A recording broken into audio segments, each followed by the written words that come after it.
Welcome to Inside Coverage, the how and why behind everything going on in the NFL. Charles Robinson, Frank Schwab, I'm Jason Fitz. Usually this trio is together for Feisty Fridays, so maybe we call this Testy Tuesdays. Like the owner meetings are going on. Like I'm ready for the guys to battle about things like overtime changes. Frank, how are we feeling this morning? We feeling ready for the, it's Taco Tuesday. We don't get any tacos on the show, but you can still get testy with C-Rob. Yeah, Tuesday is a mellow day, right? Not much going on. We'll see what Charles comes up with, gins up to get me mad about something. I know it'll be something. It's got to be something anytime. How about enough alliteration agony? Like enough with the alliteracy. Doesn't have to be Testy Tuesdays, Feisty Fridays.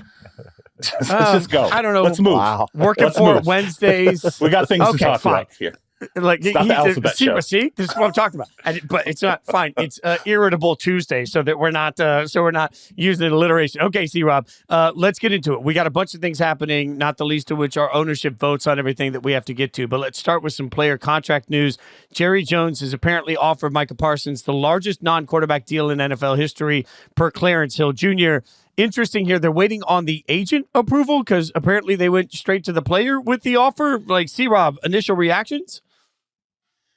The Dallas Cowboys taking financial offers or trying to negotiate directly with a player it's a franchise special for the Cowboys. They do this and it pisses agents off. It drives them crazy. I've had conversations in the past with agents during the course of really big deals, and very often they will tell you part of the battle is trying to keep the Cowboys away from their clients, because the Cowboys try to finesse it. Jerry tries to do his, we love you and you're a Cowboy for life and all that. And players feel influenced by that. And it's funny because it's part of the reason why the Ezekiel Elliott negotiations, he was taken out of the United States during a portion of the negotiation because they did not want the Cowboys anywhere near him. And that was a concerted effort. They're like, we're just going to make him absolutely unreachable by the franchise. There's been other situations where I don't want to name the exact players because then I'll get agents in trouble. But there's been other situations where high-end negotiations, Stephen Jones tried to talk directly to players, and the agents had to basically get involved and say, look, stop it. Like, you're negotiating with me, don't negotiate with the player. I'm the point person on this, and, stop trying to manipulate these guys.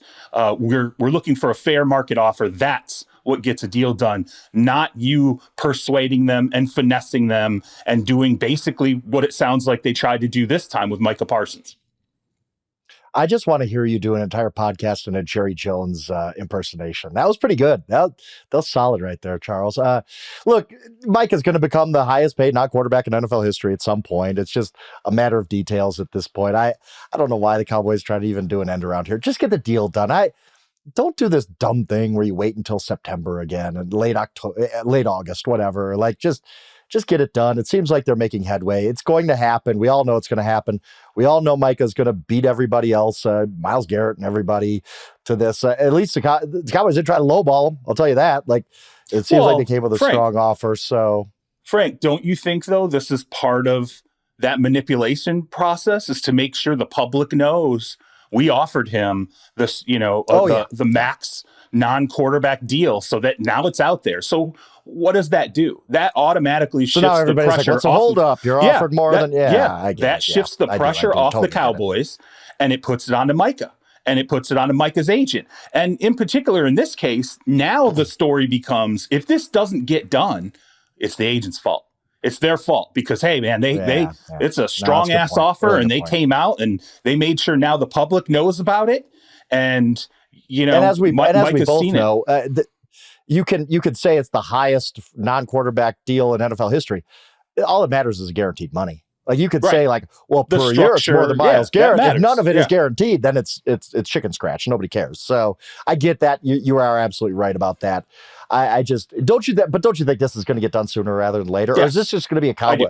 Please tell me we're not going to be talking about this in 4 months. I just don't want to do this for an entire summer. I think that this happening now, when it did, is the Cowboys putting pressure on it. Like, let's move. Let's get this thing done. We'll see ultimately how this plays out. But again, I think I don't like the rationale of this, of taking something straight to a player, other people finding out about it, and then all of a sudden it kind of shifts where the burden is. Because up until now, the burden has been on the Cowboys. Everyone's looked at them and said, okay, like, what it's going to cost. Everybody knows what it's going to cost, just like it's been with all these other players. And you guys botched, you took forever, and they took all the arrows. So this is shifting it a little. And I'm curious to see now, what does this do? Like, does this create a problem? Like, what does the structure look like? As you said, the guarantees, it's not just about the number. It's about the guarantees. It's about how does the money flow? What's the cash flow look like? Where do the guarantees exist? Are they rolling guarantees? It's all kinds of different minutia that's wrapped up in this. But I think what happened here is they got the word out that they wanted out. It's in his court now. We made the big offer. He's the highest paid non-quarterback. As soon as he signs that contract, it sounds to me like there's probably a lot still left to be done. It's just exhausting, though, how complicated everything always is with the Dallas Cowboys. Like, to your point, C-Rob, we're sitting here talking about, well, they went directly to the player and not to the agent. Now, they've leaked the contract amount. Like, look, I can make the argument, I think pretty compelling argument, that the Browns and Raiders are two of the most terribly run, two of the worst run organizations in all of sports. Yet they managed to get Myles Garrett, Max Crosby figured out under contract without dealing with all this. Like, the players came out and said their piece, the teams just took care of it. Like, why does something simple have to become something so wildly complicated? He's going to be the highest paid non-quarterback in the league. Just make him the highest paid non-quarterback and just get it done. All of this other stuff that comes with it is just part of why, as we talk about all the time, things feel more exhausting when they come from the Dallas Cowboys. Like, everything just feels like it's a bigger deal, and it's just has to be more complicated, and I don't understand it. Well, I mean, I think they invite some of that. I think Jerry likes the show that comes along with it. Oh, yeah. I don't think that. I know that Jerry does like the Cowboys being relevant. He likes them being relevant in March. He likes them being relevant in April. He likes them being relevant in all those off-season months. The fans really want them to be relevant in February, and it does not happen. So, this is part of it is ownership invited, and everything is always treated like it's bigger and more important when the Cowboys are involved. And look, there's some semblance of, we've seen the numbers. We all know that the Cowboys, everything Cowboys related draws traffic. It draws eyeballs. It draws opinions.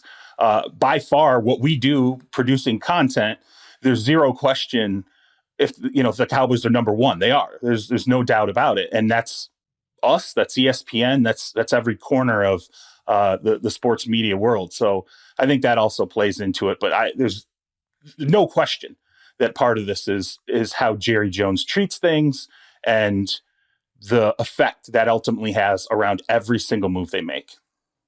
Oh, Jerry Jones has figured it out. Like, we all think of him as some bumpkin, or some people think of him as some bumpkin. He's playing really small. Like, we're talking about him right people now. Think like, of him as a bumpkin, man. Really? You don't think fans do? I think fans think of him as real. a football pumpkin. Like, no. Oh, yeah, that's what I mean. Like, I mean, people, I think if you ask a common fan what they think of Jerry Jones, they're not going to say, yep, he's a mastermind businessman. But that's what he is. Like, there's a reason he's got the only franchise in the world of sports that's worth more than $10 billion. Like, he's played us all. Like, they're in the news 24/7. I feel like fans accept that he knows what he's doing from a business perspective. They don't think he knows what he's doing from an evaluation perspective. They don't think I think fans think he's a That's GM, interesting. right? I do. I think they think he's not a great GM. And in terms of building discounting the team, that they drafted Dak Prescott in the fourth round and Micah Parsons after the top 10 and, CeeDee Lamb after the top 10. What do you do with your coaching staff, right? How do you manage there's no doubt they've gotten stars, right? They've had some really nice drafts, but they have not been able to put together a complete team, marry it to a coaching staff, which is a general manager's job. You don't just build the roster, you marry it to the right coaching staff that can take you places. And that hasn't happened in, 30 plus years. We're still looking at this, or not 30 plus years, but we're getting pretty close to 30 years where that hasn't occurred. So, I mean, I think that's what fans have accepted. I'd be interested. Honest to God, I'd be interested to see get the ball to just pull 1,000 fans, common, like, normal, everyday NFL fans and ask them, what do you think of Jerry Jones? I don't know. Like, I just assume that most people think he's like, Jerry Jones is an idiot. Like, oh, they haven't been to Super Bowl since 1995. Like, but they're not saying that about a businessman. They're not saying that about his business acumen, right? Everybody knows they're the most. Come out of their mouth. Everybody knows they're the most valuable sports franchise on Earth, on the planet, for how many years running? Decade plus running. Yeah. And everybody knows. Anybody who knows the Cowboys knows about their practice facility in Frisco and the business complex that he built there. I mean, if you've ever been there, you look at it and you're like, this is unbelievable. It's unlike anything else you see in the NFL, which is saying something. Everybody knows they do tours oil and of gas it, for goodness sake. They do tours of it. Their business facility, basically. What can I just ask? Why are they the most valuable? Like, we always talk about, well, Jerry's a great businessman. Like, what is it about the Cowboys that makes the Cowboys? I mean, they haven't won a Super Bowl since '95. At what point does this Cowboys stuff fall off, or does it never? Like, are they just so? Are they so insulated at this point that it doesn't matter what they ever do? They'll simply be the most popular NFL team for the rest of time? Well, it's a brand. I mean, the brand is the value, right? The real estate is the value. The fact that Jerry figured out a way to do advertising deals. He does his own advertising deals outside of the pooled money in the NFL. So he figured that out 30 years ago. Yeah, that was 30 years ago. Right. I mean, that was a huge deal with the NFL. I mean, that was a knockdown, drag out fight, and he won it. And so you have all of that. Look, he's got his hands in a million pots, right? And it's vast. And I think that a lot of the consensus building that goes on in the NFL, at least historically, I don't know how much now, but at least historically, has always run through, at least partially, Jerry Jones. If you want to move, if you want, when Mark Davis wanted to be in Las Vegas, when Stan Kroenke wanted to be in LA, who do you think they talked to? Who do you think helped kind of lay the groundwork for those things to happen? It was Jerry Jones. We live in such a fair weather sports society that, now we see that the Chiefs are one of the most valuable brands in the NFL. We see the Eagles as one of the most valuable brands. And that all makes sense. Just saying, like, it surprises me for a team that hasn't won a Super Bowl in as long as the Cowboys have, that the brand of football still resonates, when it's so much easier it's easier now than ever just to jump ship on your team. I don't know why the Cowboys as a brand have held up when, for example, the Patriots. I don't know that there's another example like that, really. Like the Lakers, Celtics, they've always been good. The Yankees haven't been down for that long. The Dodgers haven't been. Manchester United, like, whatever team you want to put out there, it honestly is kind of crazy to think that they haven't won a championship in 30 years and they are the biggest brand in the sport without even making a Super Bowl. It's a testament to their fan base, testament to Jerry Jones and how he plays us all to talk about them 24/7. It is fascinating. I can't lie about that. And by the way, Legends Hospitality. That's what I was trying in my mind, racking my brain, trying to figure out what other company he owned beyond oil and gas. But he owns Legends Hospitality, which, by the way, is used by a number of NFL teams for huge events and both NFL related and non-NFL related. So he's got money flowing in that way too. All right. So a ton of news coming out of the ownership meetings. We'll get to some of the rule changes, but we got some blunt honesty maybe from Jimmy Haslam, owner of the Browns, co-owner of the Browns. This is his quote about Deshaun Watson's contract. Quote, "We took a big swing and missed with Deshaun. We thought we had the quarterback. We didn't. And we gave up a lot of draft picks to get him. So we've got to dig ourselves out of that hole." So I don't know. See, Rob, kind of struck me that at least they're acknowledging the mistake, the swing and the miss, and that they're digging themselves out of the hole. So, I'm not sure that's always easy for an owner to do that gave an unprecedented contract that's turned out to be a massive fail. Yeah. Well, and I think part of what was important about this was that Jimmy Haslam did in at least some way point the finger at himself too, saying like, it was organizational decision, but ultimately when it comes down to it, lies at the feet of ownership. And I'm paraphrasing here, but that's effectively what he said. And I think that's important for the organization's fans, because I've always looked at the Browns and what happened with Deshaun Watson and thought to myself, I wonder, is this always going to get hung on Kevin Stefanski? Is always going to get hung on Andrew Berry, who I would tell you, I think clearly were big parts of Deshaun Watson getting added to the fold, but I do not think were big parts of that guaranteed contract. I think that was an ownership decision, and it was really ultimately beyond the talent not working out on the field. The contract was crippling to that franchise in the long run. And I think it was important for Jimmy Haslam to step up and say, yeah, sure, it was an organizational, decision and we were in on it, but ultimately I'm the owner and that's what matters. He and D Haslam. And I think that was I honestly think it was a healing moment for fans because they're like, they needed somebody to step up and say, we screwed up here in a very definitive way and it didn't work out. And Jimmy Haslam doing that, I think, is part of an off season that can help them turn the corner. But I think turning the corner was also having to hear someone in ownership say, yeah, you know what, it was a mistake. And now we have to move forward from it. Yeah, and I think a big part of it was, like you said, I think it was very important to somebody to take accountability for it. Jimmy Haslam is not, nobody has really until then, but also this is kind of the official word that, okay, we're done. We're done with this whole thing. Yes. Because even middle of the season, before Deshaun Watson tore his Achilles, I remember specifically writing, like, what would it take for the Browns to bench Deshaun Watson? He's the worst quarterback in football.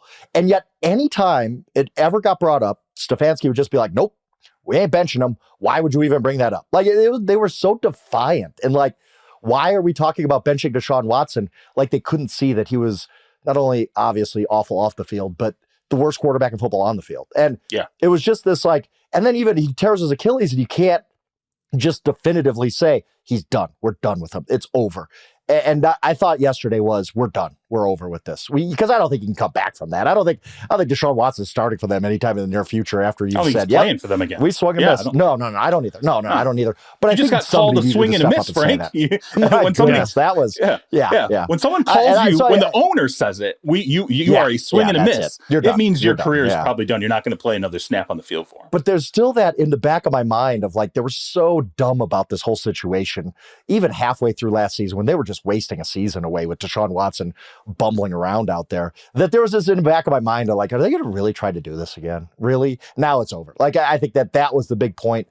I think if you're a Browns fan, yes, you got the healing, I guess, for whatever term you want to use, from this whole fiasco for Jimmy Haslam taking responsibility for it.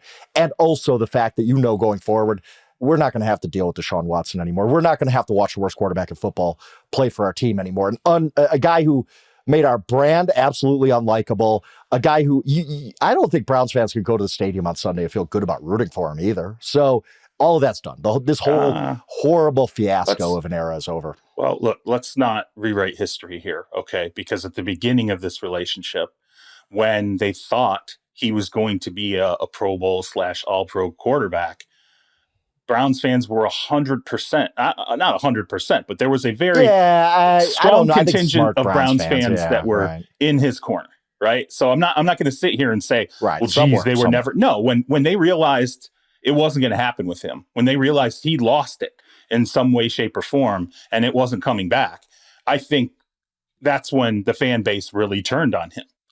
To me, this is the first really concrete, true step toward getting him off the roster next offseason.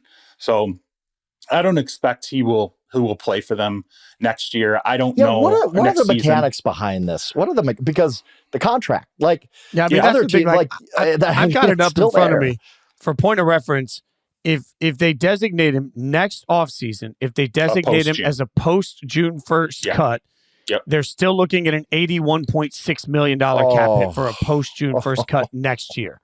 Yeah. So bad. I mean, that's what happens when you've restructured and move money back and move money back and move money back. Now, the thing is, you're rotating into what?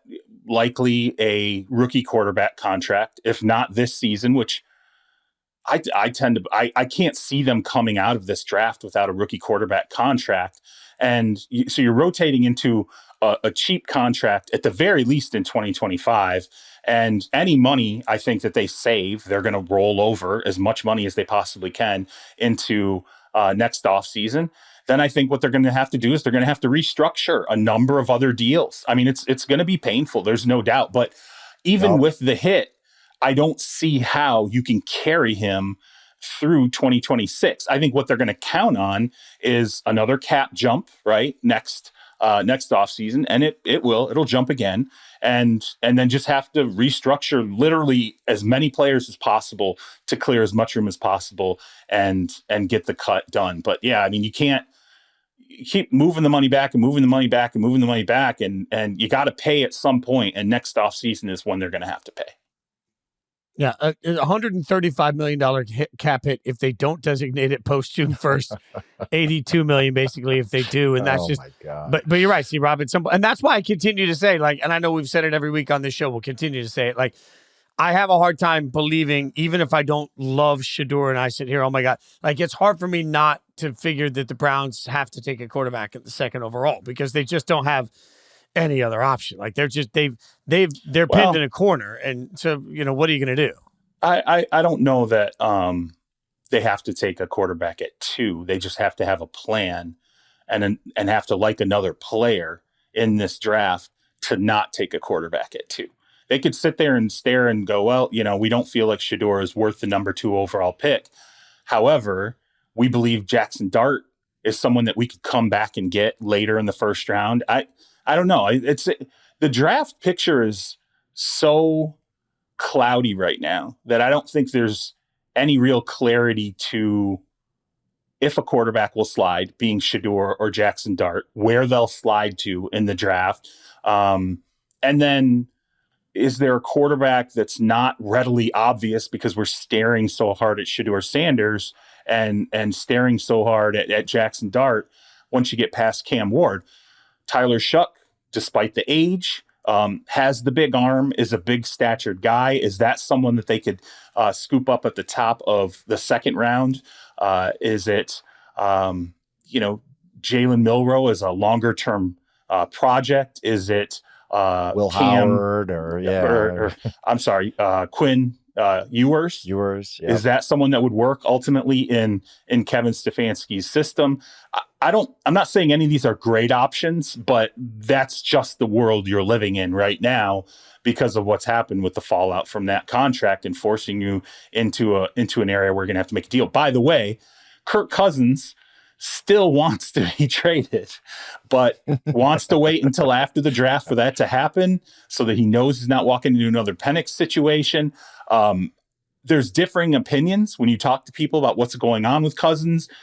There's certainly a feeling inside the Falcons organization that Arthur Blank is the one who's going to have to make this decision. And right now it seems like Arthur Blank is the one who's holding on, saying we're not just going to give this guy away. It's not happening. And if I've already paid the money, we're paying $27.5 million. We might as well hang on to him unless someone comes to us and convinces us that's in our best interest to deal him.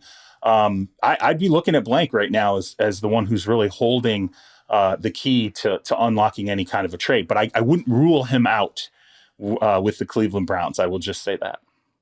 It's just so hard for the Browns. I mean, they screwed it up. They screwed up this whole, again, they were losing and stockpiling picks and cap space, and they screwed it all up with one awful move that's probably going to go down as the worst trade in NFL history and the worst contract in NFL history. And now you're right. Like, let's say they don't like Shador at number 2 or at Dart at number 2 or whatever. You get to the second round. I think that everybody looks at that pick, whether it's Milroe or Howard or Ewers or whoever, it's just Deshaun Kaiser all over again. You're just wasting a second round pick. Like, we really truly believe that the 4th, 5th quarterback off the board in this class nobody likes is going to be a star for you. Like, it's really hard to talk yourself into. So now you're compounding it. You're using valuable draft resources to just get any quarterback you can take a shot on. And this is just usually in the NFL. People talk about, oh, you set your franchise back 10 years. That's not true. Like, rebuilds happen in 2-3 years. Like, that's just the way the NFL is built. This one is like a 10-year. Like, it's going to take them so long to dig out of the cap, so long to figure out the quarterback. It is just such a mess for the Browns. I feel bad for their fans because the organization screwed this up so bad. I don't think it's a 10-year. It just puts immense pressure on not missing on any picks. Like, they have to be perfect, which is hard to do, especially when you're doing a second round pick on Jalen Milroe. Yeah, like, absolutely. We know that's not going to work out. We know that's not going to work out. Right. Part of the reason why the Philadelphia Eagles have been able to navigate this craziness with the money, where it looks like they just have a black Amex and are out there charging everything, left and right, and just accruing this massive cap hit that they're going to have to take someday. They managed it through the draft. They hit on picks. Like, that's really what has helped them to be able to navigate this. And that's what the Browns are going to have to do. And, there's been a lot of criticism from the fan base about, players that haven't worked out, picks that haven't been the greatest. And there's evidence on the field where you look at it and you go, yeah, there are other areas where they took shots on guys and it didn't work out. That has to change now. Like, there's no question you have to hit on every single pick when you go out there and navigate this space now. There's no more room. But think of the pressure that puts you under, Charles. Like, you're basically telling the Browns, hey, if you draft like Howie Roseman, you can dig out of this hole before 5 years. Yeah, okay, like that's hard. But, that's Frank, that's what that's no different than what I keep saying. Like, oh, great, if the answer is we're going to draft a quarterback that can beat Mahomes, then what you're really saying is we need one of the best coaches of all time to have one of the best quarterbacks of all time with two of the best, or with one of the best coordinators of all time. Like, that's just where we are now. I mean, that the standard's been set. It's not anybody's fault other than Cleveland that can't match that standard.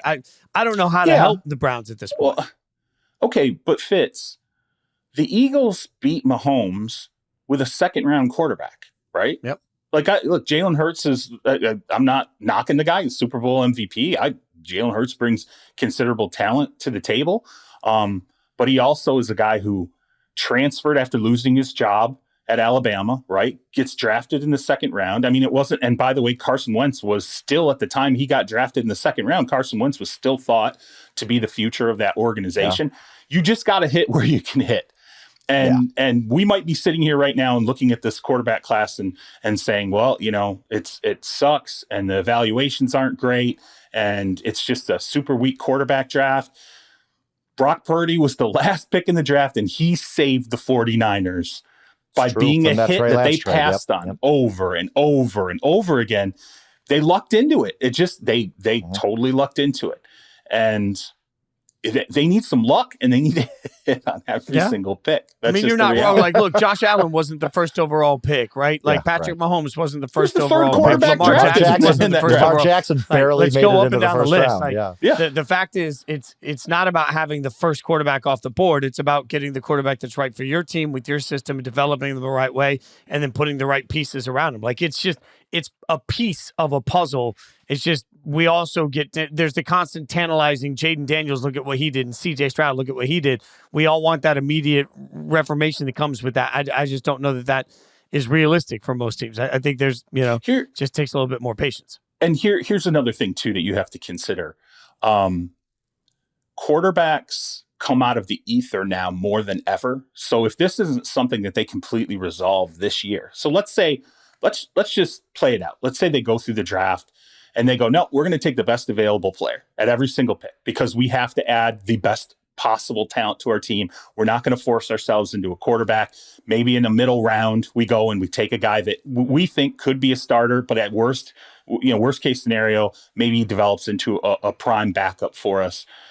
We trade for Kirk Cousins after the draft. And then our quarterback room is Kirk Cousins is our starter. Kenny Pickett is our backup, who's got starting experience and is still young. And then we drafted this guy in the middle rounds. It doesn't have to just be done there. And project into the 2026 class, there's going to be quarterbacks. Carson Beck could go to Miami and blow up. He could be that guy that we once thought was the top overall pick in the draft at Georgia. We thought Jaden Daniels was considered a mid-round pick going into this last year. Look at Cam Ward. Cam Ward went through the portal twice, right? Yeah. So incarnate word, everybody. Yeah. You can every single year. I think quarterbacks are finding a way to get themselves in better positions in college now than ever before, and it gives a second bite of the apple to those players. And then all of a sudden, you see them develop.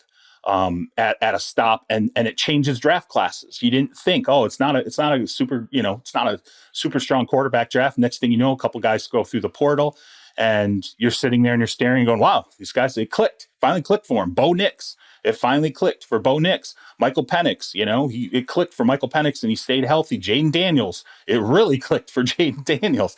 So I would just caution when we get into this idea that the Browns absolutely have to fix all everything, the entire ship, all in one off season. That's not going to happen, and it's okay if it doesn't. All right, so Haslam spoke. He's not the only owner that spoke. Woody Johnson spoke. Didn't seem to have the same self-awareness that Haslam did. We'll break it down. Plus, some of the rule changes that came and some of the rule changes that were Tush pushed into later into the year. See what I did there? You're welcome. We're going to take a quick break. We'll break it down. Welcome back. C-Rob, you like my Tush push joke. We'll get to the Tush push in a second. I can feel it. First, Woody Johnson, I'm a little alarmed, guys. Woody Johnson, the owner of the Jets, comes out and says that the NFL Players Association report cards are, and this is a quote, totally bogus. He was the only owner that got an F. And he said, when he was asked what was bogus about it, he replied, quote, the whole thing. So, C-Rob, here we have this confidential, players fill it out, players can have their voices heard, opportunity for teams to sit back and say, okay, what can we do to improve? And I want you guys to feel open to give us feedback. And the team that gets an F turns around and says the whole thing is bogus. What do you make of it? Okay, well, there's more to this, because I want to get to the rest of this, because this is the funny part. He's asked, what's your first reaction? He says, my first reaction, I think it's totally bogus, as you said. And then he went on and he said it wasn't fair. And then this was the best part, where he said, if players aren't happy, they need to tell him. I can't do anything if you don't tell me. This is them telling you that they are not happy. Yeah. How can you sit here and have this come out and call it totally bogus, and then in the same breath suggest that players need to tell you if you're not happy? That's exactly what they just did, and you called it bogus. What are you doing here? Like, I don't understand how he could look at that report card, feel like the report card from the previous year, he saw that, had an adverse reaction to it, and made it worse for players in 2024, which is what they reflected. They felt like he took things away in 2024 because he was pissed off about the 2023 report card. Your reaction shouldn't be, man, they're criticizing me, so I'm going to show them. And then when they criticize me again, I'm going to be like, this so is bad. bullshit. It's just, you absolutely cannot say they need to tell me and not stare at a report card with an F next to your name and go, yeah, they're probably telling me something here. Right. Wasn't he the lowest rated owner last year too? Like, isn't it 2 years in a row? I think he was among them. Let's put it that way. And you see other owners around the league still on the books last year. I don't think he was. No. It was Josh, because I wanted to bring up Josh Harris because I compare Woody Johnson to Josh Harris. Josh Harris was like, I think he got a D- or something like that last year. And his quote, I remember from Jory Epstein, our colleague, was, I'm not D- in anything. And he changed everything about that culture, the franchise. Winning helped. I get that. But he went from, like, if he was 32 or 31 or 30, he went up to like 13 or something like that, because he looked at that and said, this is a slap in the face. This is a wake-up call for me. I got to get better at this. I think Clark Hunt did a lot of similar things with their facilities. It seems like owners look at those report cards and say, whoa, I shouldn't suck at what I do. Like, I'm going to get better. Where Ambassador Johnson says, this is just bogus. Nobody came to me and said I stink at this. Yeah, you've missed the playoffs 14 straight years. I just think about Jets fans, like, thinking about this, looking at this and saying, we're never going to be good. Our owner is a complete slappy. He has no idea what he's doing. He has no idea when players are screaming at him, hey, you stink at your job. You're the worst owner in the NFL. And he's like, nah, that's got to be bogus. Like, come on, Frank, on, Woody Johnson. You're awful. You often call him Ambassador Johnson because that is what he wants to be called. He wants to be called that. But I will go back to this, though. When you want to be called ambassador, it's because you're proud of the work that you've done as a ambassador for the United States. When I think ambassador, I think this person should be able to read the room. This person should be able to negotiate. Right. This person should be able to represent. This person should make sure that he's representing himself and, in the case of an ambassador, his country the right way. All of these things that come together to create what I envision as an ambassador. So now you have an ambassador who should have all of these skills, getting a report card that says very clearly what he's not good at. And instead of handling any of it like a negotiation or like a smart businessman or like a smart representative, he's handling it like a child. And I can't make that make sense.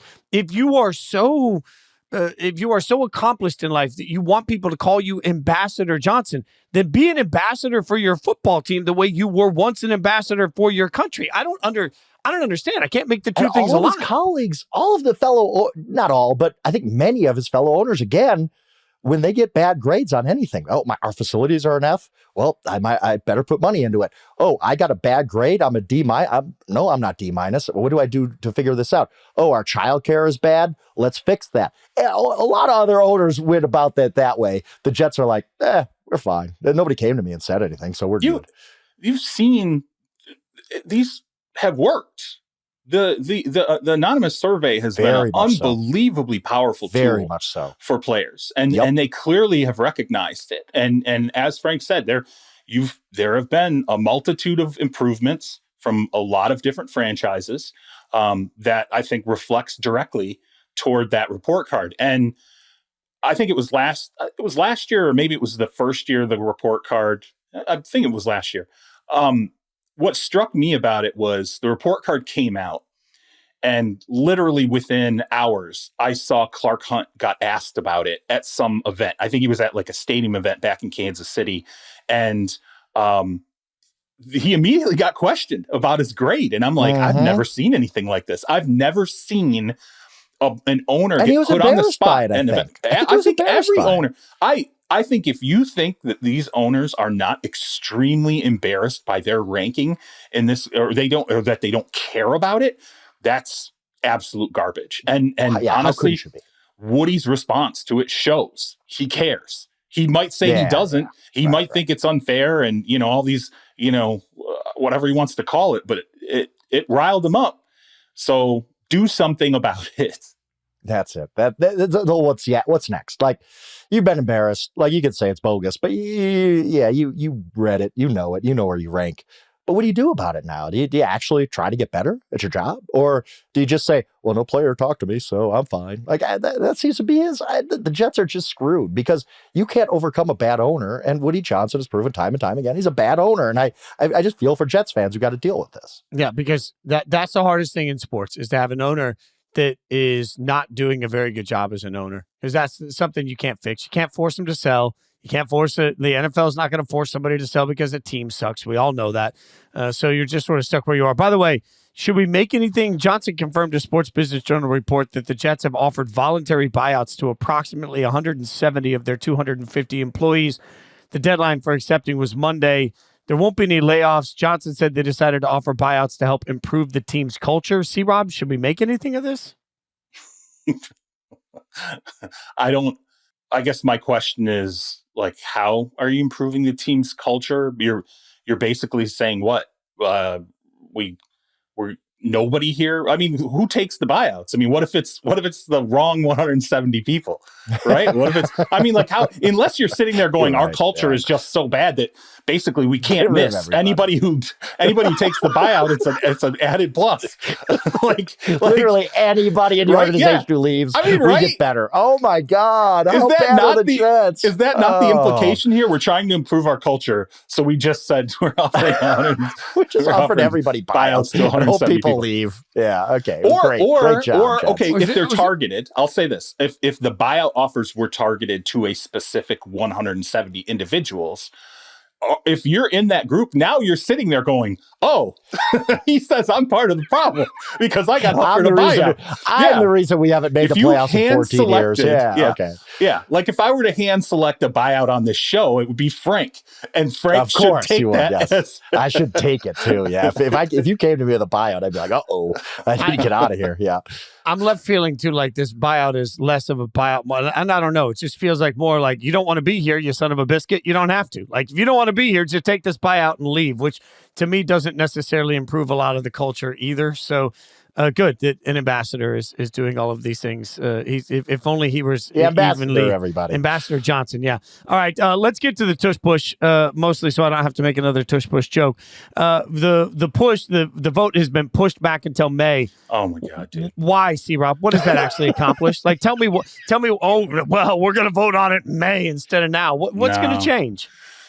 All right, so Monday, I make I start making calls, talking to different people. It was clear Monday night. And I knew like the Eagles must have done like a straw poll to understand where this was going. Like the Eagles knew Monday night, there's no way it's not going to make it.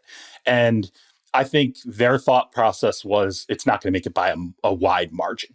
And ultimately, I think that's why this thing gets tabled, because if it gets voted down and it's a hammering, right? Like you needed 24 votes to pass it. Let's say you got 10. If it's a 22-10 vote, you don't bring it up ever again. Like at that point, you're like, this is so resounding. So instead, what you do is you table it and you consider, do we tweak it? Is there language in it that we could change? I think if you're the Green Bay Packers or anybody else who supports this, you have to go around and understand why would certain teams vote against it? What will get them to cross the aisle and vote for it?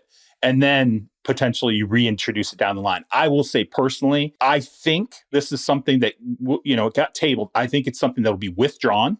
I think the Packers will either say we're standing down, and if we need to revisit this in a year, we'll revisit it in a year. Yeah. I just don't see it going to a vote, because to me, it would have been a resounding failure, and the kind of resounding failure where you would look like an ass proposing it again if it got absolutely dunked on at an owners meeting. And I hate to say it this way, but if they want to get rid of the tush push, they need a major injury. That's what's going to happen. That Jalen Hurts blows out his ACL in the bottom of, not that I'm rooting for this by any means, or anybody really is. I know what you're saying. That would change. Change a conversation, because all these coaches, LaFleur and McDermott specifically, were like, well, the injury data's not there, but I bet it's going to be there someday. Like, come on. Like, that's not an argument. That's what bothered me about it, Frank. Like, it wasn't there. Like, tell me where that injury data is. Well, they're just, and if you get rid of football plays that lead to injuries, we're just going to be like playing video games at that point, because every football play could have an injury, and saying like, there's no data for this, but I bet there will be. Like, come on, this is just soft. Everybody knows this is just because nobody can stop the Eagles on this. There's also, I'll play devil's advocate here for just a moment, because, Sean McDermott obviously comes out and says like, it was clear he was in the camp where he would like to have seen it banned.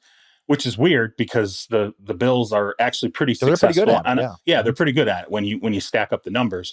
They're not always successful at it, but they're good enough that you would think that they would want to keep it. What I wonder is, if I'm a head coach and this play exists, we're going to run it because we don't want to give up a competitive advantage. We're going to keep up with the Joneses. We're going to figure out how to have this package, and it works. So we're going to keep doing it. I would also be concerned, given a 17-game schedule, eventually an 18-game schedule, how many times am I going to have guys running into Josh Allen's back? Yeah. How many times? Like at some point, and it doesn't necessarily have to be a catastrophic injury, but let's say you run, I don't know, 50 tush pushes. We get to the point where a team that is doing it constantly on 4th and 2, 4th and 1, 4th and inches. So you're like, all right, well, it's successful. Now 50 would be wildly. I mean, that's an insane number of times to run times that a game. Play. Like that's not crazy. Like, but yeah, I get it. Yeah, but I mean, okay, let's say that. Let's say you're running it 2 or 3 times a game, right? You get to the point where it's that prevalent in your offense. That's a lot. That's a lot.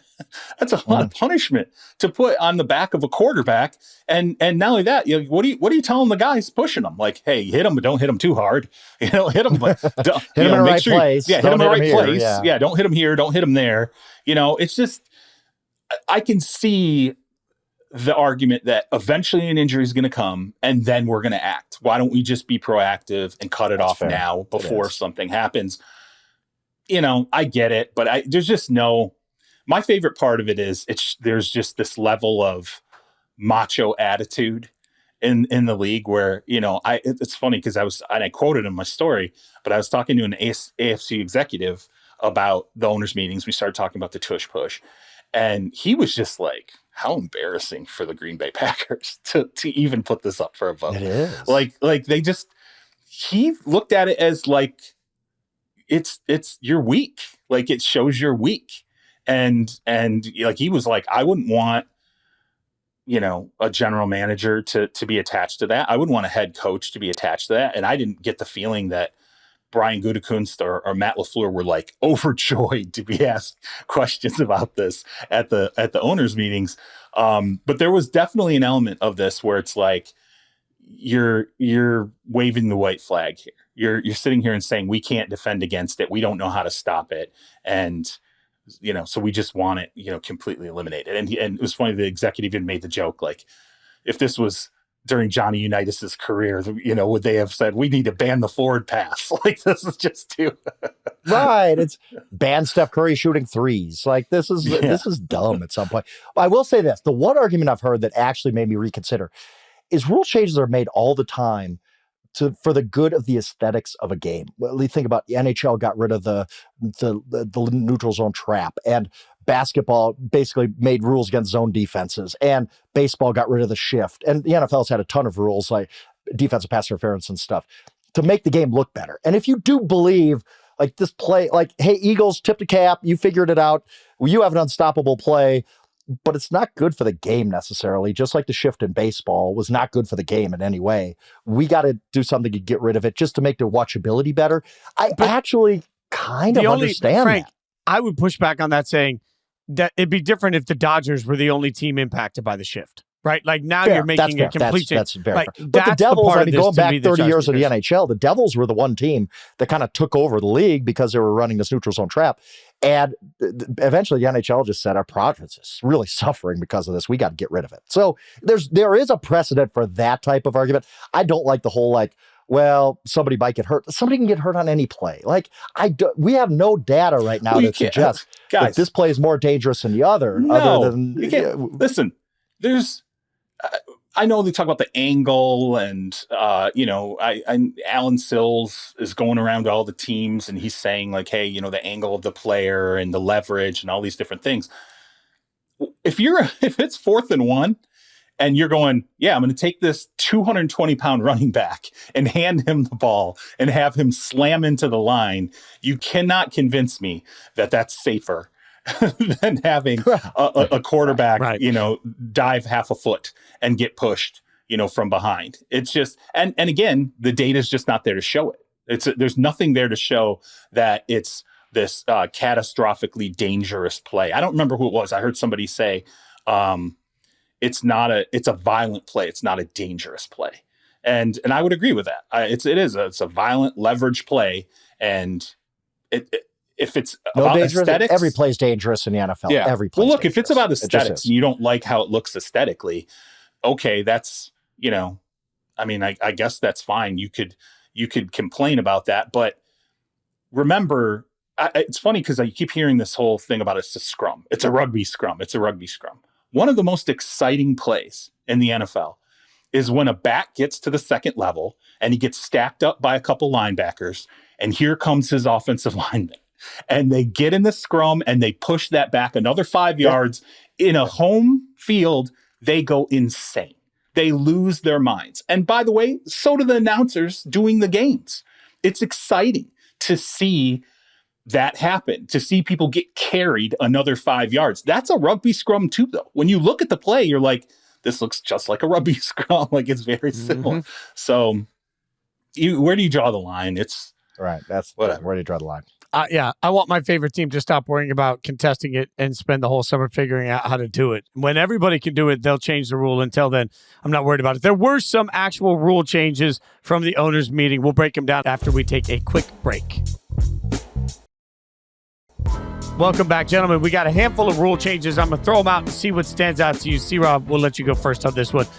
We've got the Hawkeye technology that's going to be used to measure first downs, playoff overtime format in the regular season, replay assist, and then kickoff changes. Any of that wet your whistle? Yeah, the playoff format change for the regular season and the overtime only being 10 minutes is really, really interesting to me. Because ties. Yeah. Frank said that. Get ready for a lot of ties. And I think he might be right about that. It's I don't know how you're going to end up giving both teams a possession inside of 10 minutes and not end up in scenarios where they, both kick field goals or it's so funny, that compressed amount of time. And, someone said it, basically you're going to have offense is going to go out there in 4-minute offense and do the best they can in 10 minutes. And we're going to try to leave you with a minute and a half left in this 10 minutes. Exactly. Overtime. Yeah. You're going to try to leave them with nothing on the clock. Well, it's still a possession. Well, how pissed are you going to be when you're like, yeah, great. My possession was 90 seconds. Awesome. Thanks. Right. I really appreciate that possession. That one definitely caught my eye. I'm very curious to see now how these overtimes play out in that compressed format. Yeah, I will stand on this forever. And I believe this for the playoffs. I believe it for the regular season. If the other team wins the coin toss, your defense is asked to do one thing, and that's keep your opponent out of the end zone. We still play football both sides of the ball. There's still offense and defense. If your defense cannot keep that offense out of the end zone, you don't deserve to have your quarterback in a possession, period. I'm sorry. That's a fundamental thing in the NFL. Keep the opponent out of the end zone. That's all we're asking you to do. Hold them a field goal, we'll give you the ball. Cool, great. The only thing you can't do is allow your opponent to go all the way downfield and score a touchdown. If your defense can't do that, you don't deserve the ball. I'll say this forever. And because another reason, it's never fair. Because team 1 gets the ball first. Okay, they score a touchdown. Right. Team 2 gets the ball first. The ball next. They score a touchdown. Well, then team 3 gets a second possession when the other team's only had one. You could literally play this forever. And college overtime rules absolutely suck. So that's not a solution at all. I just think this is dumb. We're just doing this because one time Josh Allen didn't get to touch the ball at overtime. And now we've way overcorrected this, where the simple math is, if the defense can't get off the field, even hold the other team to a field goal, you don't deserve the ball. Well, why is that so hard? Don't you think, I get they shortened from 15 minutes to 10 minutes because they didn't want it to bleed into the next games. Like that. Do you think that's it? Do you think that's it, or is it injury stuff, or... I couldn't figure out why they would have 10 minutes. Well, what I saw was that there was this concern about, if it's 15 minutes and it goes 15 minutes, now you're into the next slate of games. The next set of games. If it's 10 minutes, we're not going to get into the next slate of games. But my problem with it is, by compressing it into 10 minutes, you do create, once again, inequity, right? So you do create a situation where if someone goes out there for 8 minutes, one team gets it for 2. Absolutely. Why is that fair? Absolutely. Yeah. There are fan bases that are going to be pissed. They're going to go, wait a minute. That's bull. They had it for 8 minutes. Now we only get it for 2. Again, it's not equal. And so you're complaining about, it should be, we should be able to get it. If they ran it 8 minutes, we should be able to get an 8-minute clock. That will be the next argument. Yeah, I still think that my solution that I did with C-Rob on last week's show, I think I've solved this. However long it takes Team A to score, that's how much time Team B gets to try and match or beat that score, and now we have equity on both sides. I still think I've solved it. Ridiculous. I will say what this, if you guys. What if we're not the game back up? No, but Frank, that's what I said to him last week. I was like, okay, what if you score in 18 seconds? What if you? Well, then that would be a lot of fun to be like, now okay, you got 18 seconds to match it. Your defense shouldn't put you in that hole. I will say this. I was asked about this rule change this morning, and so I'm getting this information from somebody else. But I was on a Las Vegas radio station this morning, and the host pointed out that of the last 19 overtime games, one has been won on the first possession. 19 overtime, the last 19, one has been won on the first possession. Why are we doing all this? Crazy. That's my question. That's true. Why? This we talked earlier about, this isn't broken. This makes everybody feel better, but because Josh Allen didn't get the ball one time in a game a few years ago. That's why. Is that stat accurate? That's what I was told this morning. That's what the host had pulled it. He said, I got the information in front of me. One of the last 19 games was decided on the first possession. Again, I haven't had time to go back and verify that myself. But even if that's are we looking at such a glaring problem that A, we needed a solution, and B, are we looking at such a fail-proof solution that anything was actually solved? The answer to both of those questions is no. So congratulations, everybody can feel better. You made some rule change about overtime, but you didn't actually fix anything because there's still inevitable problems with this solution. You half-assed your solution to a problem that may or may not even exist. What the hell are we doing? Can I get to 2 other rule changes? I know we're trying to speed this thing up in a lightning round. When you were talking about that, I was thinking about Hawkeye, because everybody's like, oh, wow, Hawkeye is going to be in the regular. Hawkeye doesn't matter. People, all it's doing is making it faster to measure first down. There's not been a play since probably the index card where we have had a question of whether the chain gang got it right or not. What we complain about is the spot of the ball. When Josh Allen's quarterback sneak against Kansas City is deemed to be short, nobody among the 50 million people watching said, the spot was perfect, but the chain gang got it wrong. No, that's not the problem. You talk about fixing something that's not really broken. This is speeding up the game a little bit when they can go Hawkeye. Okay, first down, let's go. We don't have to bring the chain gang out that saves 45 seconds or so. Cool, that's fine, but it doesn't fix anything. We still need a better way to spot the ball. So that's my one. And two, I want to ask you guys if you think kickoff is going to change, because I think this was, you could tell early in the season, you could tell in preseason. I saw it happening in the preseason, that first week or so of the preseason, we're trying this out. There was a lot of long returns, and coaches who are very risk averse were like, nope, boot it out of the end zone. We'll just take it at the 30. Yeah. That's fine, because the penalty wasn't enough.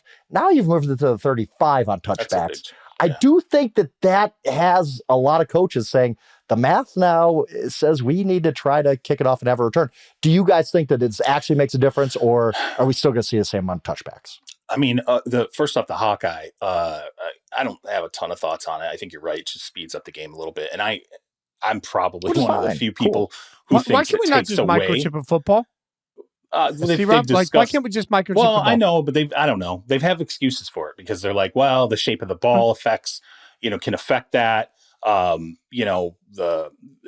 It's in a mass of bodies. Like I don't look, I'm not a genius, clearly. So really? When it comes to, really, Charles? Really? When it comes to the dynamics of how exactly a microchip could be interfered with during the course of a game, clearly they have concerns about that. In terms of the Hawkeye, though, I will say this. Does it remove kind of a anticipatory part of the game? When the chain gang goes out there and you're like, that's short. Yeah. That looks like it's short. That's like a tense buildup for a second there while you're watching it, especially when it's a really close measurement. Point. Yeah. And, and you're kind of on the edge of your seat when it is a really, really important moment. It's a fourth down. You see all the players gathering around. They're watching it. Yeah.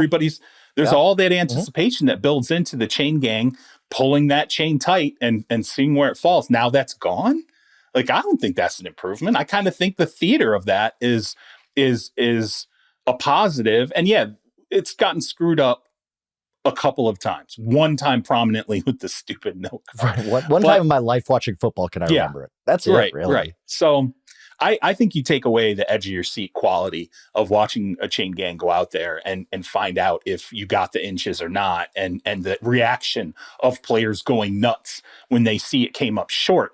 Now that's gone, and I don't like that. I think you just took away a big part of the theater of your game. Never really thought about that. That's really good. Yeah. I appreciate that point. Yeah. And then the kickoff, I think that 5 yards is huge. I was stunned it passed. I didn't think it would. I just thought, really? Yeah, I thought it was too big of the 30 to the 35 is, I mean, you're one first down and then a crappy penalty away from now you're in scoring range.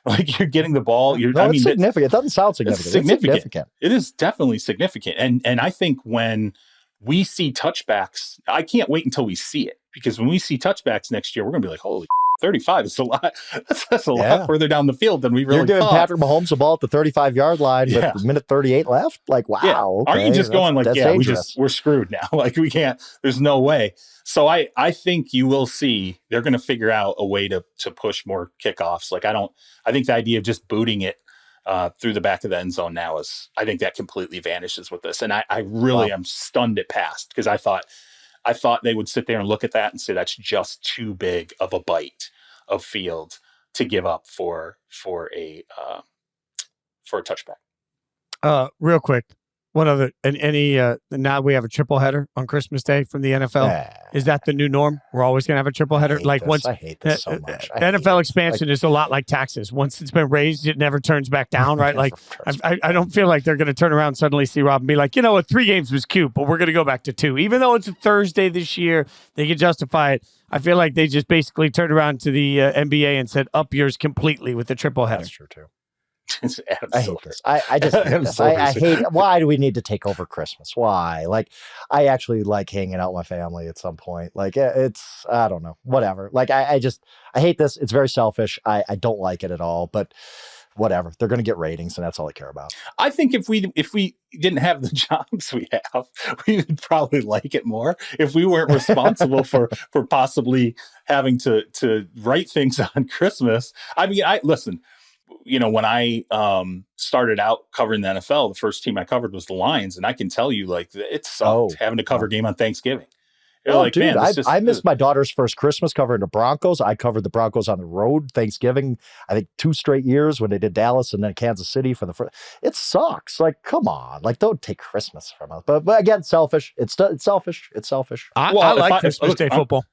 Yeah, if I'm just a fan, I'm fine watching it just as a fan. Like, that's, if there was no, responsibility at all and not having to worry about, hey, if some big injury happens or, just God forbid there's something catastrophic, you have to sort of be on call that day. If that isn't the case, I would enjoy watching it. So I do think it's hilarious though that, I remember years ago when they were aiming at Christmas. Wasn't it the pigs get fat, hogs get slaughtered, the Mark Cuban comment when he was pissed off? That was about Christmas Day, wasn't it? Right? Yep. Wasn't he mad? I think he was mad about that. I think that might be. Yeah, I think he was mad about Christmas Day and basically telling the NFL to stay in your lane. And, then it was like, well, we won't do it unless it's a day that makes sense for our games. And then it's like, well, did it Wednesday. We're going to do it a little bit. Now it's like triple header. There we go. Yeah. Yeah. No, do you think Adam Silver flips Roger Goodell the bird when they're in private? You think he's just like, you mother. I mean, you know how like players always cover their mouth when they talk to each other. When those two get into like a pro hug and they're talking to each other, it's all up yours. There's no love lost. They both have play sheets over their mouths, like 100%. All right, you guys can follow us all on social media at Charles Robinson, at Yahoo Schwab. I'm at Jason Fitz. Obviously, with the owners' meetings going on, we've got you covered. We'll be back later in the week with another episode to give you all the insight you need coming out of Florida. Wish I was there because my tan would be better. If you've listened this far, rate, review, subscribe, do all the good things. We appreciate it. Tell your friends, your family, tell everybody to hang out with us. Thanks so much for listening to Inside Coverage. Have a great week.